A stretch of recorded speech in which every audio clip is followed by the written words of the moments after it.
요한계시록 4장 1절에서 11절 말씀입니다. 그 뒤에 내가 보니 하늘에 문이 하나 열려 있었습니다. 그리고 전에 내가 들은 그 음성 곧 나팔소리와 같이 나에게 들린 그 음성이 이리로 올라오너라. 이 뒤에 일어나야 할 일들을 너에게 보여주겠다 하고 말하였습니다. 나는 곧 성령에 사로잡히게 되었습니다. 그런데 하늘에 보좌가 하나 놓여 있고 그 보좌에 한 분이 앉아 계셨습니다. 거기에 앉아 계신 분은 모습이 병옥이나 홍옥과 같았습니다. 그 보좌의 둘레에는 비추옥과 같이 보이는 무지개가 있었습니다. 또 그 보좌 둘레에는 보좌 24개가 있었는데 그 보좌에는 장로 24명이 흰옷을 입고 머리에는 금면류관을 쓰고 앉아 있었습니다. 그 보좌로부터 번개가 치고 음성과 천둥이 울려 나오고 그 보좌 앞에는 7개의 횃불이 타고 있었습니다. 그 7 횃불은 하나님의 7 영이십니다. 보좌 앞은 마치 유리바다와 같았으며 수정을 깔아 놓은 듯하였습니다. 그리고 그 보좌 가운데와 그 둘레에는 앞뒤에 눈이 가득 달린 4 생물이 있었습니다. 첫째 생물은 사자와 같이 생기고 둘째 생물은 송아지와 같이 생기고 셋째 생물은 얼굴이 사람과 같이 생기고 넷째 생물은 날아가는 독수리와 같이 생겼습니다. 이 4 생물은 각각 날개가 6개씩 달려 있었는데 날개의 둘레와 그 안쪽에는 눈이 가득 달려 있었습니다. 그리고 그들은 밤낮 쉬지 않고 거룩하십니다. 거룩하십니다. 거룩하십니다. 분명하신 분 주 하나님 전에도 계셨으며 지금도 계시며 또 장차 오실 분이십니다 하고 외치고 있었습니다.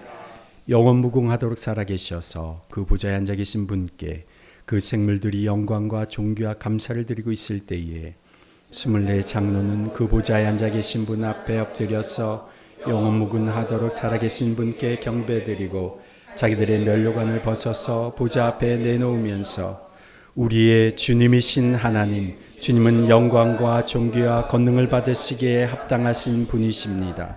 주님께서 만물을 창조하셨으며 만물은 주님의 뜻을 따라 생겨났고 또 창조되었기 때문입니다 하고 외쳤습니다. 아멘. 우리나라가 세계에 우리나라 한국, 대한민국이라고 하는 존재를 알리기 시작한 것이 88 서울 올림픽이었습니다. 올림픽에 앞서서 올림픽의 마치 리허설처럼 처음으로 우리나라가 세계적인 대규모의 스포츠 게임을 유치한 것이 1986년 아시안 게임이었습니다. 그 전까지 한국이 한 번도 스포츠에 있어서 세계 대회를 열어본 적이 없습니다. 이 86 아시안 게임 때 86년이면 참 먼 시간이죠. 우리 아이들이 없을 때예요. 그죠? 이 86 아시안 게임 때 개막식 날 그 식후 행사에 제가 다니던 고등학교가 참여를 했습니다. 그래서 저와 학년 전체가 그 우리의 민속 축제인 고싸움 놀이를 했어요. 고싸움이라고 하는 것이 그 2개의 커다란 나무가 맞붙여서 싸우는 건데 마치 숟가락 같이 생긴 모습인데 앞에가 이렇게 원이 그려져 있고요. 큰 나무, 통나무 2개가 맞부딪히면서 그 겨루는 그 절정에 2 고라고 하는데 그것을 그 나무를 고라고 하는데 이 2 고가 하늘로 맞부딪혀서 하늘로 높이 솟아서 A자 모양을 이루면 그 모습이 아주 장관입니다.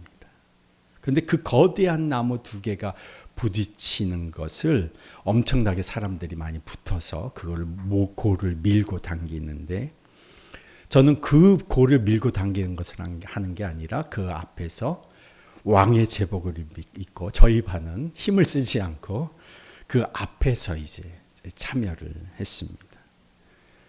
이 아시안 게임이 15일 동안 열리는데 그 중에서도 개막식 행사는 그 첫날이죠. 저희들이 얼마 동안 이 행사를 준비했느냐? 1년을 준비를 했습니다. 개막식 날 하루 보여주려고. 그때가 가을에 아시안 게임을 했는데 1년을 준비하면서 그 더운 여름에 땀 뻘뻘 흘리면서 운동장에서 그거를 연습을 했습니다. 그 기억이 아직 제 앨범의 사진 속 추억으로 남아 있어요. 그런데 보통 사람들은, 학생들은 이 평민복을 입고 그걸 막 힘으로 당겼는데, 저희 반 친구들과 저는 왕복을 입고, 그 왕복이 아직도 몇 년 동안 잘 간직되어 있다가 이사하면서 아마 지금은 없어진 것 같습니다. 하루 식후 행사, 개막식, 그 행사하기 위해서 1년 동안을 땀을 흘리고 준비를 합니다. 우리도 그날이 있음을 알고 있지 않습니까? 세상의 종말이 우리 가운데 먼저 올지 아니면 개인의 종말이 먼저 올지 우리는 알 수 없지만, 우리가 예수님을 다시 만나게 될 그날이 있음을 우리는 알고 있지 않습니까? 그런데 그날은 하루가 아니라 그 날부터 시작되는 영원히 계속되는 삶입니다. 주님을 대면해서 만나는 그날 이후로 영원히 살아갈 날, 우리는 어떻게 준비하고 있습니까? 저는 오늘 이 아침에 우리가 이 땅에서의 삶을 마감하고 영원하신 하나님 나라에 들어가게 되면 그곳에서 어떤 일이 일어나는지를 좀 살펴보려고 합니다. 모든 준비를 제대로 하려면 하나님 나라에서의 그 삶의 실제가 무엇인지를 우리가 좀 알아야 하지 않겠습니까? 우리가 예수님을 나의 구원자와 주님으로 고백하는 사람이라면 영원히 거주하게 될 이 하나님의 나라에서 무슨 일이 일어나는지를 우리가 생각하면서 오늘 본문의 말씀을 우리가 찬찬히 살펴보려고 합니다. 오늘 본문 4장 1절의 말씀을 다시 한번 보시면, 그 뒤에 내가 보니 하늘에 문이 하나 열려 있었습니다. 그리고 전에 내가 들은 그 음성 곧 나팔 소리와 같이 나에게 들린 그 음성이 이리로 올라오너라. 이 뒤에 일어나야 할 일들을 너에게 보여주겠다 하고 말하였습니다. 하늘에 문이 하나 열려 있었다. 하나님께서 하늘 문을 열어주신 것입니다. 사도 요한이 그 열린 문으로 지금 하나님 나라의 현장으로 들어가게 된 것이죠. 지금 요한계시록을 보면 우리가 지금 4장 1절의 말씀을 보고 있는데, 3장까지 말씀은 하나님께서 사도 요한에게 땅의 교회들에게 보여주시는 꿈, 이상입니다. 그리고 4장부터 16장까지는 하늘에서 일어난 일들을 이상으로 보여주시는 거예요. 그래서 4장 1절에서 하늘에 있는 하나님 나라, 우리가 흔히 말하는 천국에 대해서 보여주시는 겁니다. 하나님이 열어주신 문으로 요한이 들어갑니다. 그곳이 하나님이 계신 곳이죠. 그곳은 예수님이 이 땅에 내려오시기 전부터 계셨던 곳이고, 우리를 대신하여 죽으시고 부활하시고 승천하셔서 복귀하신 곳입니다. 그곳은 하나님이 열어주시지 않으면 우리는 들어갈 수가 없죠. 하나님 문을 하나 열어주셔서 요한에게 보여주시는 겁니다. 2절에 나는 곧 성령에 사로잡히게 되었습니다. 그런데 하늘에 보좌가 하나 놓여 있고 그 보좌에 한 분이 앉아 계셨습니다. 하늘 문으로 들어가자마자 그의 눈에 가장 먼저 보이는 것이 그 하늘 나라의 중심에 있는 하나님의 보좌였습니다. 그곳엔 당연히 하나님이 앉아 계신 것이죠. 그 하나님의 모습을 사도 요한이 3절에서 이렇게 설명하고 있습니다. 거기 앉아 계신 분은 모습이 벽옥이나 홍옥과 같았습니다. 그 보좌의 둘레에는 빛의 옷과 같이 보이는 무지개가 있었습니다. 지금 하나님의 모습을 사도 요한은 자기의 언어로 표현할 수 있는 가장 존귀한 보석의 모습으로 하나님을 묘사하는 겁니다. 오늘 우리는 벽옥, 홍옥 이러면 이게 무슨 보석이지 잘 모르죠. 벽옥은 우리가 흔히 아는 보석은 아닌데 그 빛이 푸른 빛이 나오는 옥입니다. 푸른 빛이 나지만 마치 투명한 바다 같은 은은한 색깔의 옥이죠. 이건 보석상을 하시는 분이나 조금 알죠. 이것은 하나님의 자비하심과 거룩함을 상징한다고 볼 수가 있습니다. 홍옥은 붉은색을 띠는 투명한 옥으로 하나님의 진노와 심판을 의미한다고 볼 수가 있습니다. 지금 하나님의 모습을 세상에서 흔히 볼 수 없는 가장 고귀한 보석으로 신비로운 모습으로 지금 사도 요한은 하나님을 그렇게 묘사하는 겁니다. 그리고 3절 후반절에 보면 하나님의 계신 보좌 둘레에 무지개가 있었다. 그런데 그 무지개가 그것이 비치옥과 같이 보였다. 비치옥은 짙은 녹색 계열의 보석입니다. 그래서 하나님의 모습을 지금 사도 요한은 우리도 지금 이 보석이 정말 어떤 보석인지 정확하게 그려지지 않죠. 그러나 사도 요한이 당시에 아는 최고의 보석의 그 느낌을 가지고 하나님을 지금 묘사하고 있는 겁니다. 한 번도 세상에서 흔히 볼 수 없는 그런 빛깔과 모습의 하나님이 그 주위에 무지개가 펼쳐져 있는 모습. 그리고 나서 4절에 보면 또 그 보좌 둘레에는 보좌 24개가 있었는데 그 보좌에는 장로 24명이 흰 옷을 입고 머리에는 금면류관을 쓰고 앉아 있었습니다. 24명의 장로가 보좌 둘레에 있었다. 앉아 있는 거죠. 거기에도 보좌가 있는 거죠. 이 24명의 장로란 구약을 대표한 이스라엘의 12지파 장로들입니다. 그리고 신약을 대표하는 예수님의 12제자들 합쳐서 24명입니다. 구약과 신약을 대표하는 하나님의 백성들의 리더를 얘기하는 거죠. 그런데 그들이 금면류관을 쓰고 있다는 것은 그들이 예수 그리스도의 권세를 나눠 가진 사람들이라는 것을 보여줍니다. 그리스도의 영광을 함께 누리는 사람들입니다. 이렇게 24명의 장로들의 보좌가 같이 둘레 있고 5절에 보면 이 보좌로부터 번개가 치고 음성과 천둥이 울려 나오고 그리고 그 보좌 앞에서 7개의 횃불이 타고 있었습니다. 7 횃불은 하나님의 7 영. 7은 완전을 의미하는 것으로 완전하신 하나님의 영, 성령을 가리킵니다.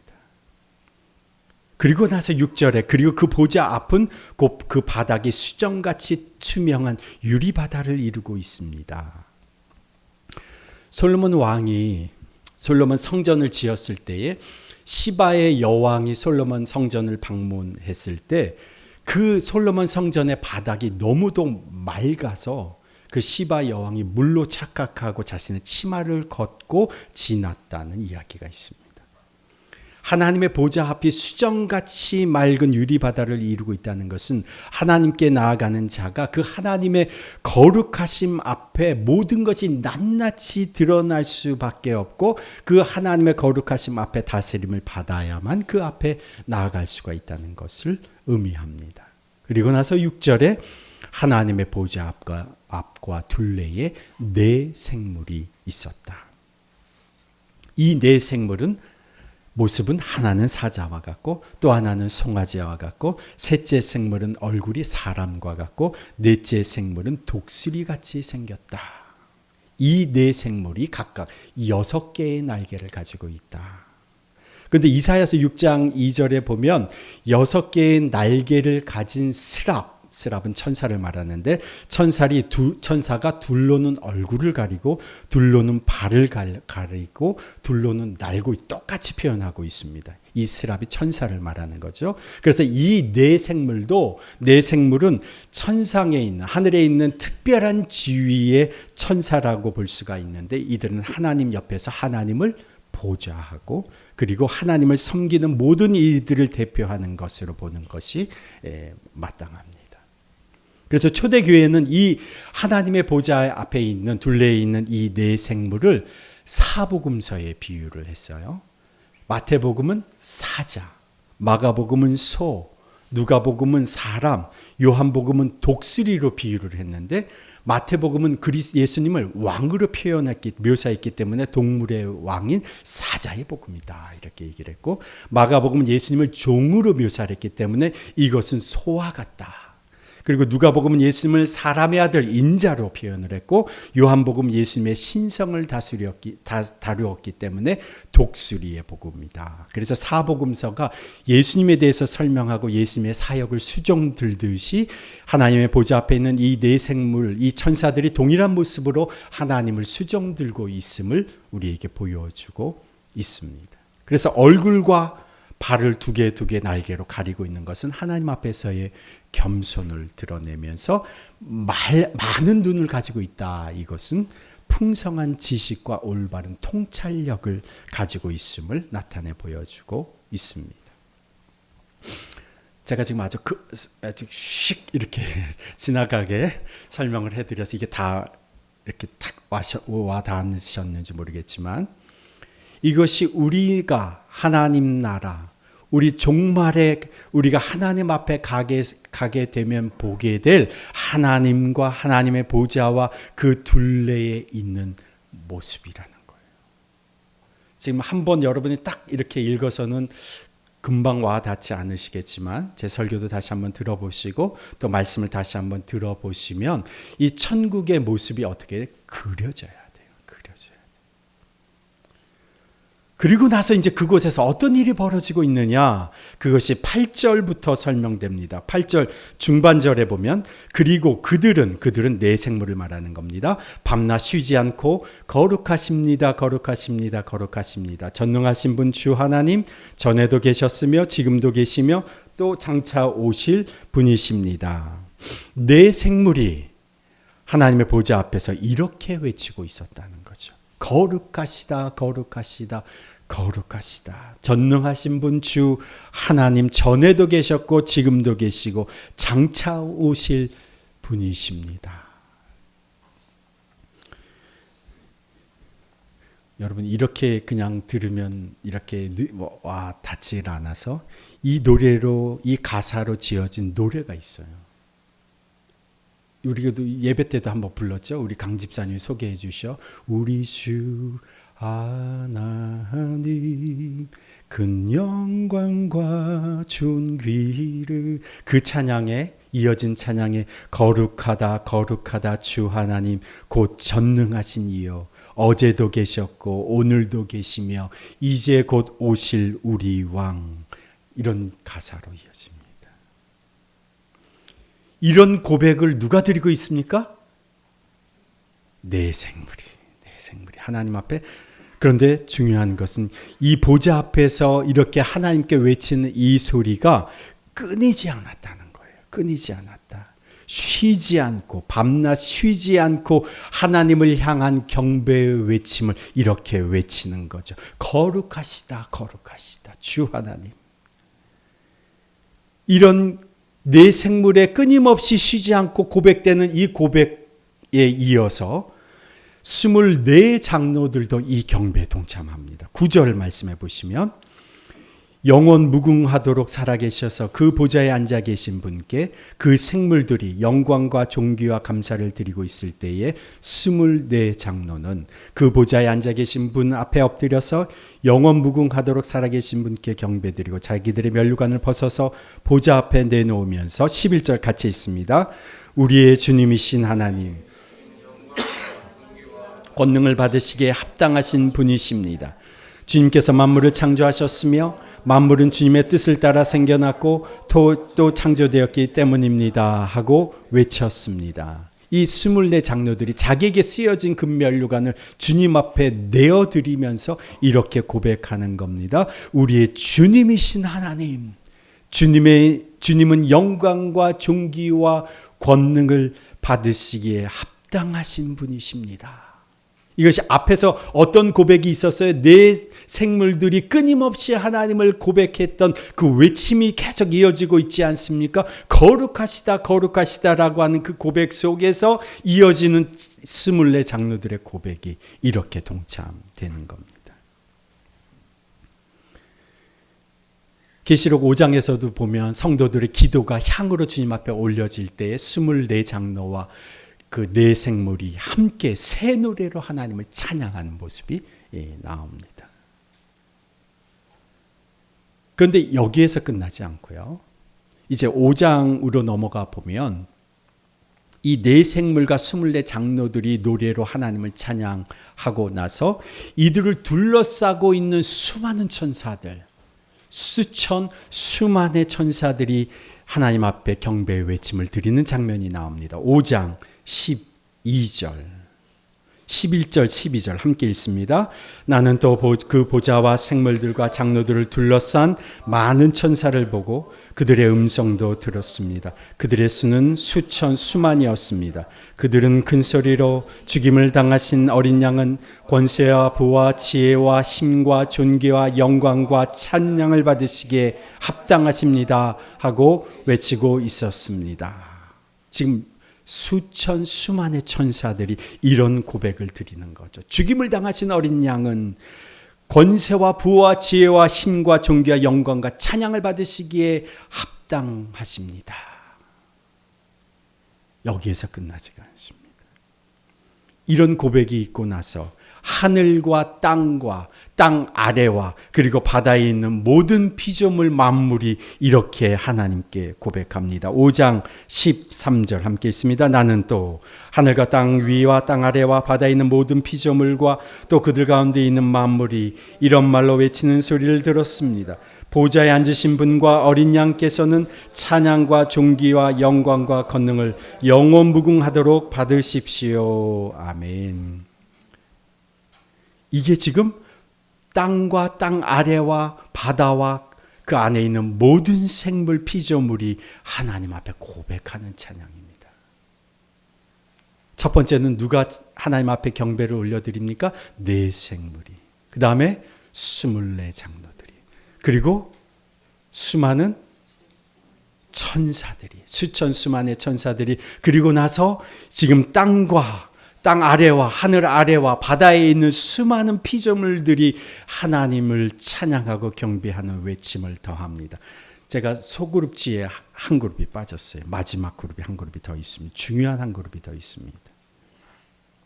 7장 10절에 보면 모든 민족과 종족과 백성과 언어에서 나온 사람들이 흰옷을 입고 종려나무 가지를 손에 들고 하나님의 보좌 앞과 어린 양 앞에 서서 주님을 경배하는 외침을 외칩니다. 뭐라고 외치느냐? 구원은 보좌에 앉아 계신 우리 하나님과 어린 양의 것입니다. 그때 수많은 천사들 24장로 네 생물이 모두 함께 아멘 찬송과 영광과 지혜와 감사와 존귀와 권능과 힘이 우리 하나님께 영원 무궁하도록 있습니다. 아멘 하고 그 경배와 화답하는 겁니다. 이 5개의 그룹이 지금 하나님을 어떻게 합니까? 경배하고 찬양하고 예배하는 모습이 그려지고 있습니다.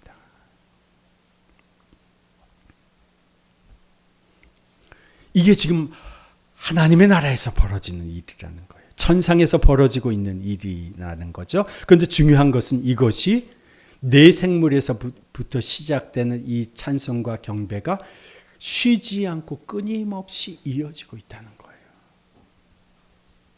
우리가 생각하는 경건한 예배는 조용하게 경건하게 하나님을 예배하는 예배라고 생각하기 쉬운데 천상에서의 예배는 그런 분위기와는 완전히 다르죠. 엄청난 외침과 찬양과 경배가 끊임없이 하나님 보좌 앞으로 올려지는, 끊임없이 쉼없이 올려지는 그런 경배의 장이 바로 천상의 예배, 하늘의 예배의 장면입니다. 마치 수십만 명의 연합 성가대가 네 생물, 24장로, 수많은 천사들, 하늘과 땅 아래, 그리고 바다의 피조물과 생명들, 그리고 각 민족과 종족과 언어에서 온 수많은 사람들이 함께 연합해서 하나님을 찬양하고 경배하는 것입니다. 저는 이걸 이렇게 상상해 보면 제 상상은 6만 명이 함께 노래 부르는 그 장면밖에는 떠오르지 않아요. 제가 최대한 맛본 게 그거니까 6만 명이 여러분 함께 노래를 부르면 몸이 떨려요. 전율이 일어납니다. 같은 마음과 같은 뜻으로 노래를 부르잖아요. 전율이 일어납니다. 전율이.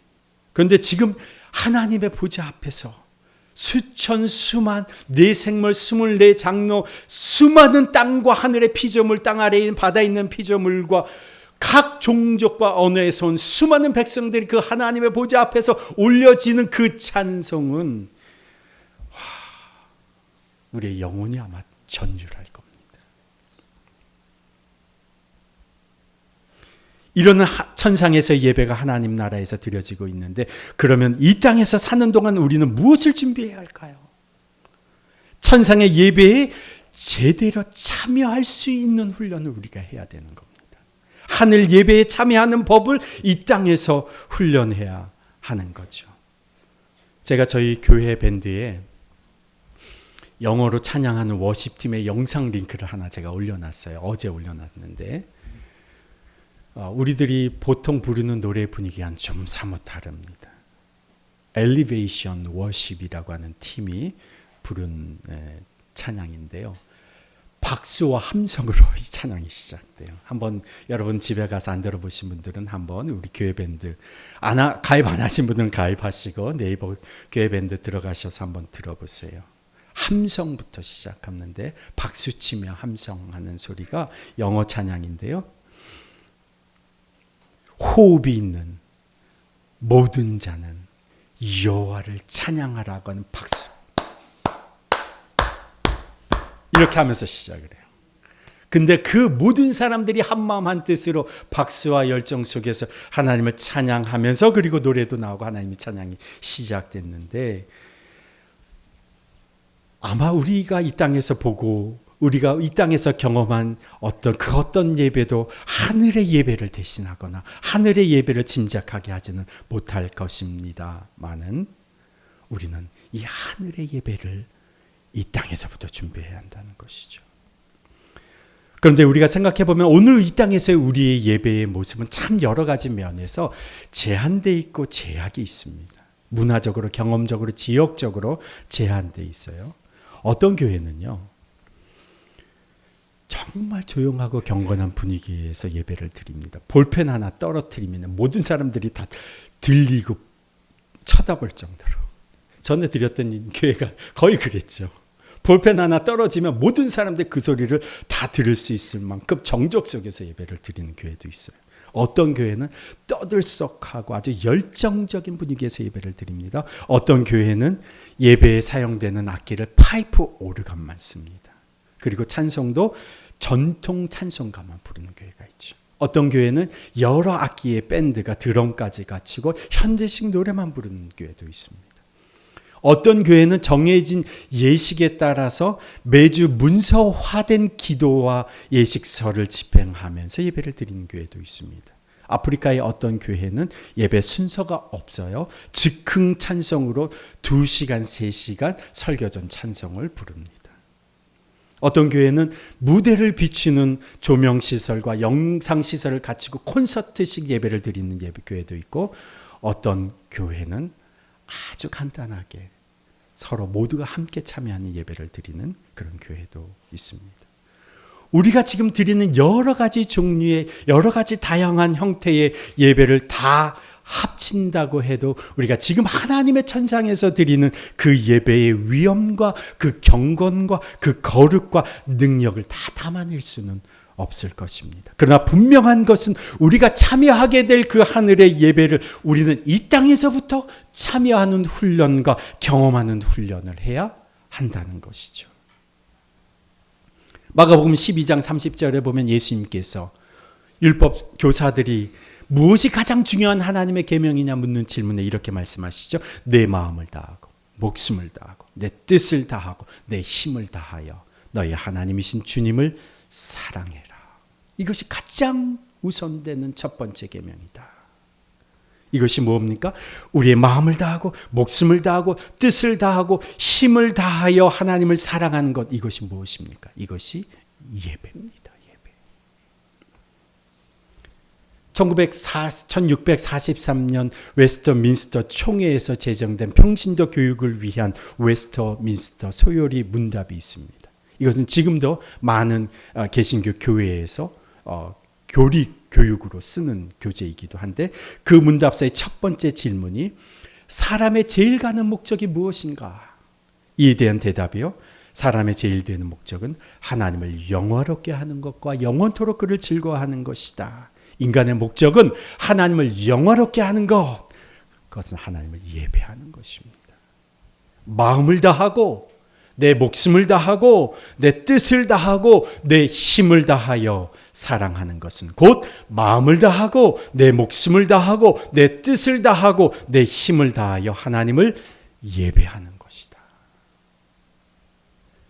다시 오실 주님을 만나게 될 우리가 그날 이후를 영원토록 살아가게 될 그날을 준비하는 것은 바로 여기에서 하늘의 예배를 연습하는 것인데 그 하나의 예배를 연습하는 것은 무엇이냐? 그 리허설, 그 맛보기가 바로 주일에 우리가 함께 드리는 이 주일 예배라고 하는 거예요. 하늘의 예배에 참여할 리허설로 우리가 완벽하지는 않지만 그것을 미리 맛보고 체험하도록 우리에게 무엇을 주셨느냐? 회중 주일 예배를 주신 겁니다. 그러니까 우리가 하늘 예배에 참여하는 자로서 준비하는 삶을 살아가면 오늘 우리의 주일 예배의 삶에서 우리의 예배의 삶을 체크해 봐야 되는 거죠. 오늘 그리스도인으로서 나의 예배는 어떤가? 나는 예배를 마음을 다하고 내 목숨을 다하고 내 뜻을 다하고 내 힘을 다하여 예배를 드리고 있는가? 오늘 나의 예배가 형식이 있고 형식만 있고 내 안에 하나님을 향한 그 뜨거움과 열정과 그분에 대한 감격과 경배의 외침이 없다면 그 사람이 죽어서 천상의 예배에 가서 살아있는 예배를 드릴 수 있다고 보장할 수 있겠는가? 회중이 함께 모여서 드리는 이 주일 예배가 하늘에서 드리는 예배의 리허설이라는 것이죠. 여기에서 저는 두 가지 질문으로 체크를 해봐라. 이렇게 질문을 두 가지를 드립니다. 무엇을 체크해 볼 것이냐? 첫 번째는요. 이것이 두 가지 질문으로 우리 자신의 예배의 자세를 체크해 보는 겁니다. 첫 번째는 이것이 이 땅의 마지막 예배라면 나는 어떻게 예배할 것인가? 영원하신 하나님 나라에 옮겨지기 전 이 땅에서의 마지막 예배가 오늘 우리의 예배라면 나는 이 땅에서의 마지막 예배를 어떻게 드리겠는가? 영원으로 이어지기 전에 나는 이 땅에서의 마지막 예배를 하나님께 드리겠다면 나는 그 마지막을 어떻게 준비하겠는가? 그리고 두 번째 체크 질문은요. 나는 진정 성령으로 예배하고 있는가? 하나님의 보좌 앞에 보면요. 수많은 하나님의 예배자들이 있고 그 중앙에 계신 하나님의 보좌가 있고 그리고 그 보좌 둘레에 7 횃불이 있다고 했습니다. 7 영이 있다고 했습니다. 그 7 영은 성령을 완전하신 하나님의 영 성령을 의미하죠. 우리가 하늘의 예배를 준비한다고 하는 것은 그 하늘의 예배에 계신 성령이 오늘 우리의 예배 가운데서 역사하시는 영이신 것을 우리가 고백하게 된다면 내가 성령으로 이곳에서 예배하고 있는 우리의 예배는 하늘의 예배로 이어지는 예배가 될 수 있다는 거예요. 나는 예배에 성령의 인도하심 속에 성령으로 예배하고 있는가? 이 두 가지 질문을 가지고 여러분 한번 여러분의 자세를 체크해 보시기 바랍니다.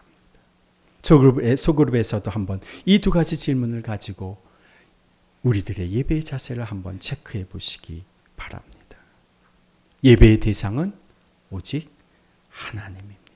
하나님께 최상의 것을 드리고 그 하나님에게만 집중하는 시간이 우리의 예배의 시간입니다. 그래서 예배라고 하는 단어는 히브리어 단어도 사카라고 하는 엎드려 절하다라는 단어고 헬라어 단어도 프로시퀴네오 절하다, 굽혀 엎드리다, 하나님 앞에 엎드려지는 겁니다. 내 마음도 내 태도도 내 생각도 내 주관도 내 취향도 다 그 앞에 엎드려지는 것, 이것이 예배의 자세인 거죠. 우리가 이 땅에서 무엇을 준비하고 살아야 하는가? 하늘의 예배를 연습하고 하늘의 예배를 리허설하고 그리고 그것을 맛보면서 살아야 하는 겁니다. 무엇을 통해서요? 주일 예배를 통해서. 그리고 특별히 5월 한 달 가정의 달에는요. 여러분 가정에서 예배하는 훈련을 해보시기 바랍니다. 아이들하고 같이 일주일에 한 번 자녀들과 함께 주중에 집에서도 가정에서도 예배 드려 보시기를 바랍니다. 가정에서 하늘의 예배를 연습하고 주일에 함께 드리는 회중 예배를 통해서 하늘의 예배를 연습하면서 우리는 천상의 예배, 하늘의 예배를 리허설하며 그것을 맛보게 되는 겁니다. 그렇게 살아갈 때에 우리의 삶은 주일뿐만이 아니라 일상에까지 일상의 예배로 이어지는 삶을 살아가게 되는 것이죠. 우리가 하나님의 보좌가 있는 그 하나님 나라를 오늘 계시록 4장을 통해서 우리에게 보여주시지 않았습니까? 하나님 앞에서 영원히 예배할 그날을 소망하고 기대하고 바라보면서 미리 이 땅에서부터 그 예배를 맛보고 연습하고 훈련해서 우리가 하나님 앞에 섰을 때 조금 더 어색하지 않게, 조금 더 망설임 없이 그분 앞에서 영원토록 주님을 예배하는 그런 삶을 우리가 살아가시기를 축복합니다. 하나님 아버지, 영원한 하늘의 예배에 참여하게 될 우리의 인생, 이 땅에서부터 준비하며 살게 해 주십시오. 마음을 다하고 목숨을 다하고 뜻을 다하고 힘을 다하여 주님을 예배하며 살게 해 주십시오. 하늘의 예배에 참여하는 내 생물과 24 장로들과 천사들과 온 생명들 그리고 온 민족과 언어와 종족에서 온 주의 백성들처럼 힘껏 정성을 다해 뜻을 다해 주님을 예배하는 저희들 되게 하여 주옵소서. 주를 향한 경배와 찬송이 구체적으로 우리의 입술로 주님 앞에 고백되게 하여 주시고 그 하나님의 보좌 주위에 계신 7명 하나님의 성령이 오늘도 우리 가운데 계셔서 우리와 함께 하시고 역사하셔서 하늘의 예배를 이곳에서 맛보며 살게 해 주십시오. 하늘의 예배를 훈련하며 살게 해 주십시오. 오후를 맞아 우리의 가정이 예배가 회복되게 하여 주시고 우리의 주일 예배가 주의 성령으로 더욱 뜨거워지게 하여 주시고 우리의 예배가 우리의 삶으로 우리의 일상으로 이어지게 하여 주옵소서. 영원한 하늘의 예배로 또한 이어지는 우리의 삶 되게 하여 주옵소서. 이제는 우리 구주 예수 그리스도의 그 지극하신 은혜와 하나님 아버지의 무한하신 사랑과 성령님의 교통하심과 역사하심이 이 땅에서 사는 동안 영원하신 하늘의 예배를 사모하고 준비하고 맛보며 살아가기로 결단하며 이제 세상으로 나아가는 주님의 백성들 위에, 그 가정과 자녀들 위에, 일터와 사업장 위에, 그리고 더비교회 공동체 위에 이제부터 영원토록 함께 하시기를 간절히 축원하옵나이다. 아멘.